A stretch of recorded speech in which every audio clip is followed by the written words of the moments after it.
Bonjour les enfants, j'espère que vous allez bien. Aujourd'hui, on se retrouve pour une nouvelle histoire qui s'appelle Ou la menteuse. Donc l'auteur de cette histoire est Leslie Bedos et l'illustratrice est Francine Vergeot.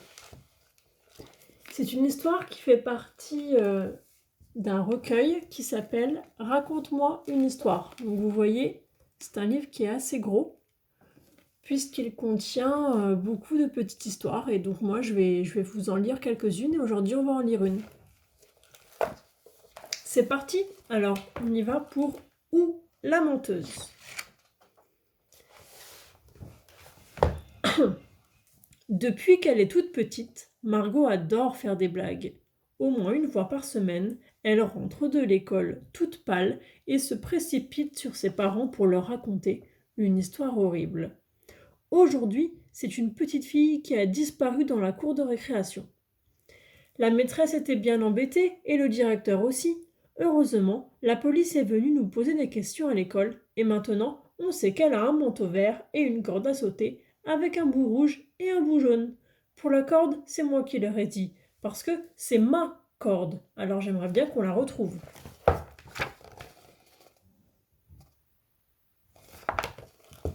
Devant le silence amusé de son papa et de sa maman, qui n'en croient pas un mot, Margot, avec ses grands yeux couleur caramel, raconte tout ça sans sourire et en rajoute encore un peu. Les belles histoires tristes, c'est comme la confiture sur les tartines du goûter. Plus on en met, plus c'est bon. Tu aurais vu la tête de la maman, elle pleurait, elle courait partout et elle criait. Elsa, ma chérie, mon bébé, reviens.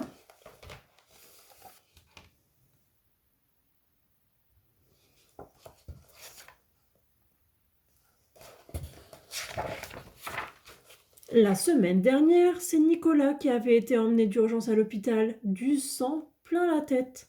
Il s'est cogné contre le radiateur et maintenant on n'a plus de chauffage, avait raconté Margot ravie.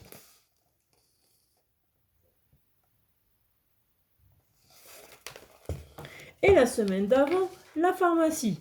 Ah, l'histoire de la pharmacie. Celle-là, elle l'avait gardée bien au chaud pour sa cousine, son adorable cousine Lola, qui a la sale manie, ça veut dire qui a la sale habitude de toujours croire les inventions de Margot.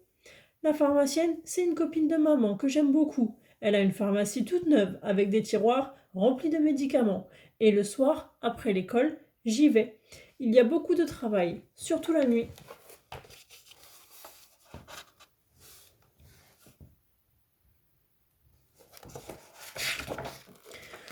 Que son papa et sa maman n'aient pas de copine pharmacienne et que les enfants qui travaillent la nuit se soient normalement punis par la loi, Margot, ça n'est pas son problème.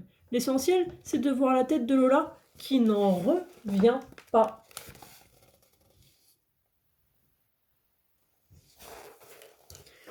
Comme cet été, pendant les vacances, quand, en pleine nuit, elle s'était mise à la fenêtre de leur chambre et avait fait croire à sa chère cousine que ses parents étaient en train de l'abandonner. Oh Lola, il y a ta maman et ton papa qui s'en vont avec leurs valises et ta petite sœur. Ils sont même en train de prendre les chaises du jardin et toi, à mon avis, ils t'ont carrément oublié.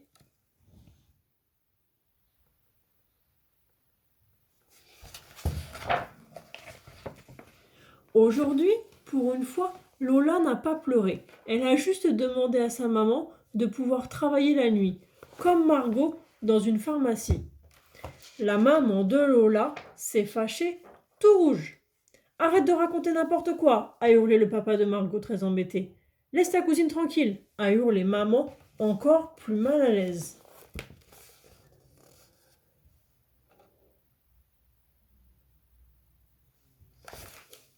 Même mamie, qui ne crie pas souvent, l'a prise dans un coin pour lui parler. Tu sais, ma chérie, les enfants qui ont beaucoup d'imagination, c'est très bien, mais là, tu commences vraiment à exagérer. Après un gros baiser et une promesse de ne pas recommencer, Margot s'est endormie et toute la maison avec, rassurée, jusqu'au lendemain matin.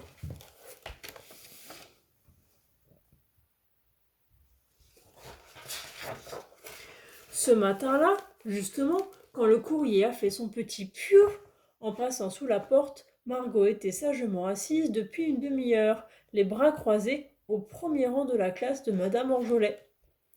Dans le courrier, il y avait des factures, deux chèques et une enveloppe marron de l'école. C'est la lettre que les parents de Margot ont ouverte en premier. Dans la lettre, il y avait écrit à peu près ceci. Les parents reçoivent une lettre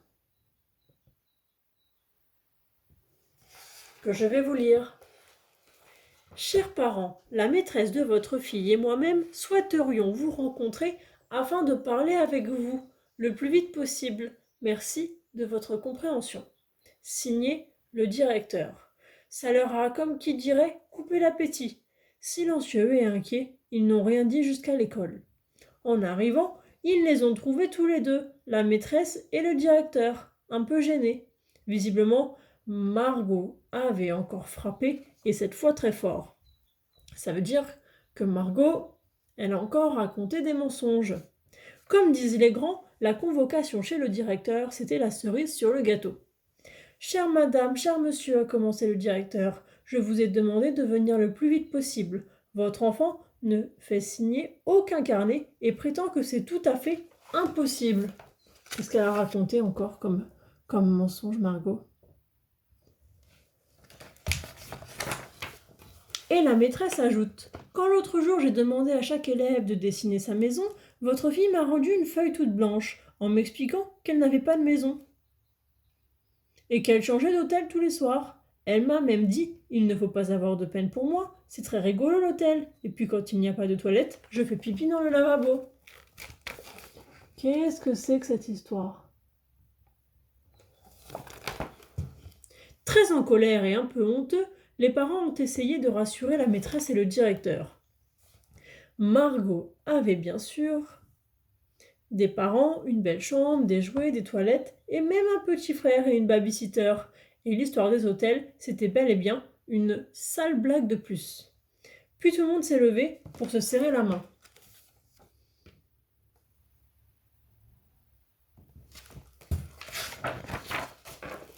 Quand Margot est rentrée de l'école, en fin d'après-midi, elle a vu tout de suite qu'elle avait fait une bêtise. Les sourcils froncés de papa et maman, le silence du petit frère qui ne hurlait pas, gâteau comme d'habitude, c'était vraiment bizarre. Il n'y a pas eu de fessée, mais une histoire de carnet, pas signée, d'hôtel, de lavabo, de pipi, qui lui rappelait vaguement quelque chose.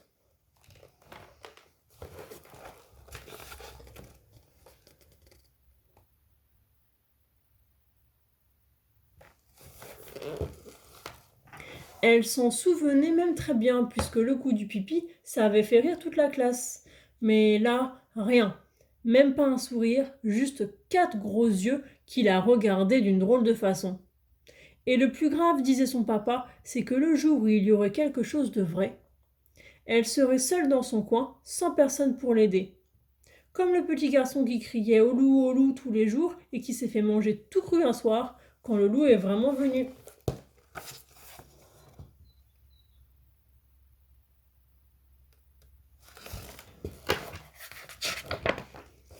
Cette nuit-là, Margot a fait un horrible cauchemar. Elle était toute seule au fond de la classe, près du radiateur, avec un grand manteau et un grand M écrit dessus à la craie. Un M énorme, énorme, comme Margot, mais surtout comme menteuse. Dans la classe, il y avait des loups partout, des petits, des gros, des jeunes, des vieux, et le chef des loups qui dormait tranquillement sur le bureau de la maîtresse. Margot pleurait, criait « Au loup, au loup !» Et personne ne venait, même pas sa copine Tiphaine, qu'elle entendait rire dans la cour.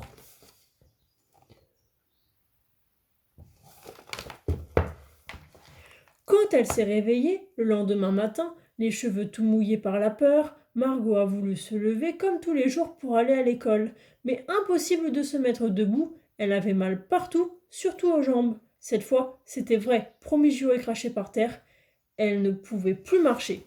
Cette fois-ci, ce n'était pas un mensonge. Elle avait vraiment mal aux jambes en se réveillant.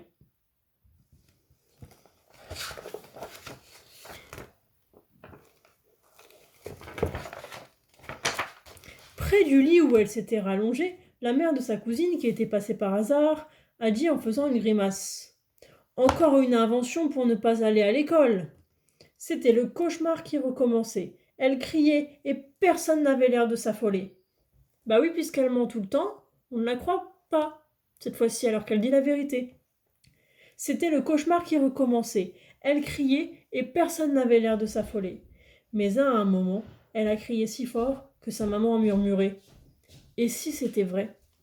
Finalement, c'est dans les bras de sa maman que Margot est arrivée à l'hôpital d'à côté.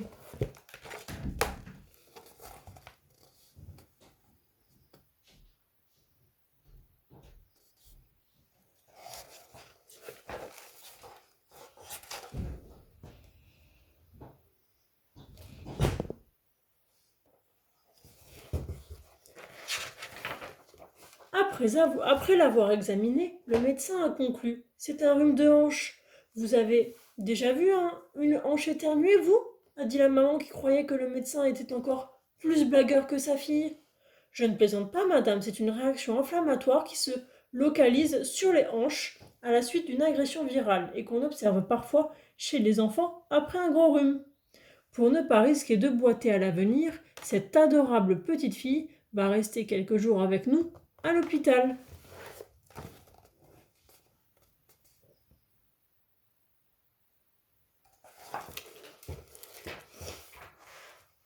Cette fois-ci, c'est toute la famille qui avait l'air d'avoir très mal, surtout quand tout doucement, dans sa chambre toute blanche, on a étendu Margot enveloppée de bandelettes jusqu'à la taille et qu'on a surélevé, tout ça avec de gros poids très lourds.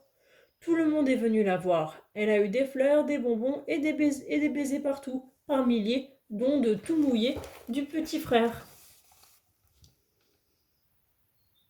Bon, alors c'était vrai, elle avait mal aux jambes, et elle a ce qu'on appelle un rhume de hanche. Ça peut arriver chez les enfants après un gros rhume, et ça fait mal aux jambes. Désolée de ne pas l'avoir cru tout de suite, son papa et sa maman venaient ensemble ou séparément et ne la quittaient pas un seul instant. Tous pâles, mais très très gentils. Et Margot, qui, la nuit, avait du mal à dormir attachée dans son lit et enrubannée comme un gros cadeau de Noël, avait définitivement compris que quand des histoires comme ça vous tombent sur la tête, mieux vaut ne pas avoir raconté trop de bêtises avant. Parce que c'est dur d'avoir mal quand personne ne vous croit. Enfin, maintenant, c'est fini.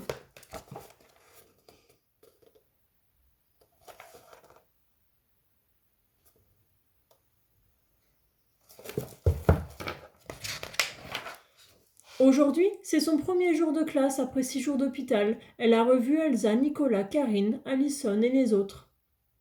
Dans la cour, ils ont fait cercle autour d'elle pour l'entendre raconter ses 6 jours avec sa hanche enrhumée, ses bandelettes, ses poids au bout du lit. Donc là, elle raconte son histoire à ses copains. Et vous savez ce que Tiphaine a eu le culot de lui crier à la fin? Oh, la menteuse! C'est à vous dégoûter de dire la vérité. Et cette fois-ci, elle dit la vérité, mais on ne la croit toujours pas, parce qu'elle ment très souvent. Donc vous voyez les enfants, c'est important de dire la vérité. Sinon après, on ne nous croit pas, même quand on dit la vérité. Allez, bonne journée, à très vite.